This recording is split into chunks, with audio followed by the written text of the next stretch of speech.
You attended seminars, and you said your reason there was to learn more about yourself. Yeah. My experience has been people attend seminars, especially self-development seminars, to look for the answer.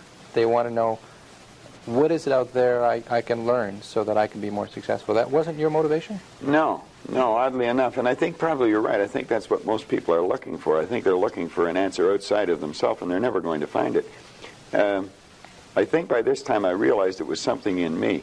I met a man here in Toronto. He was one that originally got me involved in studying this, Ray Stanford. And he told me if I didn't like the results I was getting in my life, that I was going to have to change me because they were my results. And he said, if you're going to change you, you're going to have to find out something about yourself. And that seemed to make sense. I don't think it was an earth-shattering idea. It wouldn't give anybody a brain hernia, but it made a hell of a lot of sense to me. So I started to study myself. I found most people don't know who they are. They really don't. What do you mean? I mean, I know my name, I know my age, I know where I live. Yeah, that's not what you, else though. Is there? You know, that's just size, it. If you ask the average person who they are, they'll give you their name. They'll say, I'm Bob Proctor, but I'm not. Bob and Proctor are two words. My parents give them to me. They're called names, but it's not me. It's my name. Then somebody will say, well, this is me, but this isn't me either. It's my body. Like, you never phone down here to the studio and say, body won't be in today, it's sick. Okay. You know, we don't say am hand or am leg. It's my hand, my leg, my body, my name. Who am I? Well, that's an interesting question. And I believe if a person will start to study that and look for the answer, they'll find it. See, I think we live simultaneously on three planes of understanding. We're spiritual creatures, we have an intellect, and we live in physical bodies. Okay. But because we lack awareness or understanding of who we are, we're totally locked into a physical world, and we let things outside of us control us. 95% of the population are reacting to life. They're not really living at all. Okay, and would you call that one of the barriers to success? Oh, there's no question about it. I think there's two barriers. Success is a funny word. Nightingale had a great definition for it. He said a person's successful if they know where they are, and they know where they're going, and they're progressively moving in that direction. He said that success was the progressive realization of a worthy ideal. Anyone that has a goal, and they're moving towards it, they're successful. Most people think that you're successful if you have a lot of money. Quite often you have a lot of money if you're successful, but it isn't. I wouldn't say Mother Teresa has a lot of money. Okay. You know, but she's a pretty successful lady. So it's... okay, so that barrier to success... Well, there's a couple of them. Okay. I think there's two barriers. One is our conditioning.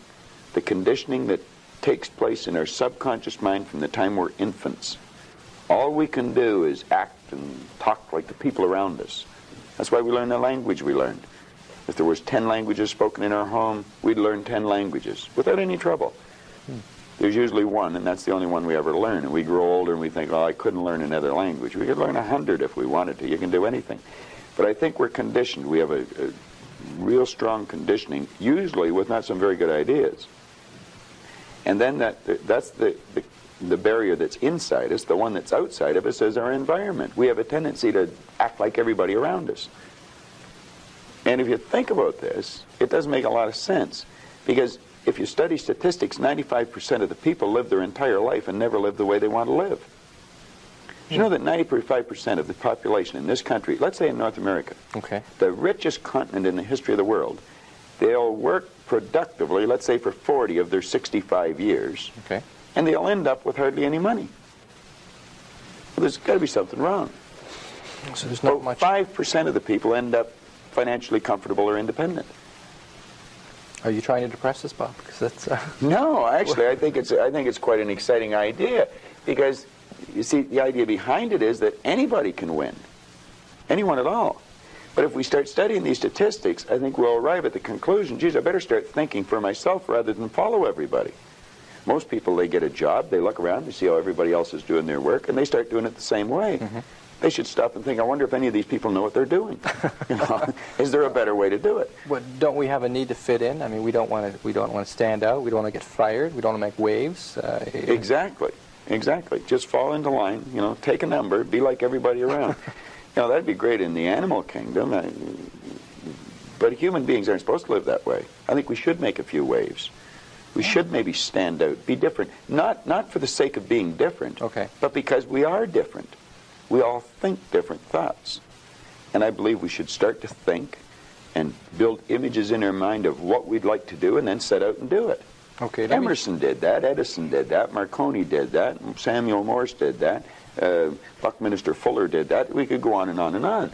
Okay. They were different. They stood out. They made a few waves. Okay. You started with you saying you started with a search for yourself to try to find out more about yourself, and you were somewhat successful along the way. Well, I didn't start out like that in the beginning. I started out I wanted a lot of money. I figured if I had enough money, I was going to cure all my problems. I found that that wasn't true. I earned a fair amount of problems or money, and I seemed to have more problems. But I after working at this for a few years, I decided that the real answer is get to know yourself a little better. Okay. And I don't think you have to go off in the Himalayas and become a guru to. Okay. To do that. What did you do to learn about yourself? You said you went around as many seminars. I as you attended could. seminars. Okay. I went and listened to different speakers who taught something about the mind. I think the answer's in our mind if we'll start studying and trying to understand our mind. Okay. Let me get back to you if I can. What did you learn about Bob Proctor during that study? Well, I learned that the biggest part of me you'll never see. It's non-physical. And what you see here in the physical body is nothing but the physical manifestation of the higher side of my personality. And of course that's true with you, and Nancy is on the camera. It's true of everyone. And what we have to study, I think, is how does this non-physical part of my mind work? What happens when I think? Where do thoughts come from? How was this chair built? Somebody had to think. Thoughts are everywhere. And we pull thoughts into our mind and we build pictures or images in our mind. Okay. What we want to understand is that's a non-physical side of ourself that's doing that. If I can build an image of something in my mind, I'm quite capable of building a physical replica of it in my world. So if I build an image of me as a happy, relaxed person, I can live like that. If I build an image of myself as being prosperous, I can become prosperous.